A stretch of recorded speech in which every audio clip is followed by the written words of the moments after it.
अस्सलाम वालेकुम नाजरीन, आप देख रहे हैं सूबाई रंग न्यूज़ और इंटरटेनमेंट चैनल और मैं हूं मोमना शहबाज। सबसे पहले नजर डालते हैं आज की अहम खबरों पर। गद्दू पावर प्लांट पर आने वाली फनी खराबी से बिजली बंदिश का मामला। गद्दू स्विच यार्ड में सर्किट ब्रेकर को तब्दील कर दिया। 500 केवी गद्दू स्विच यार्ड के मुतासरा सर्किट ब्रेकर की तब्दीली का काम मुकम्मल कर लिया। सर्किट ब्रेकर की तब्दीली का काम मुकम्मल करने के लिए इजाफी अमला तैनात किया गया था। 500 केवी गद्दू मुजफ्फरगढ़ ट्रांसमिशन लाइन को भी अनर्जाइज कर दिया गया।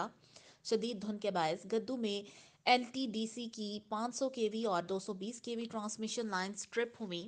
धुंध के बायस स्विच यार्ड के 500 केवी सर्किट ब्रेकर का एक पोल भी मुतासर हुआ। टीम ने फौरी तौर पर मुतासरा पोल को स्विच यार्ड से आइसोलेट कर दिया।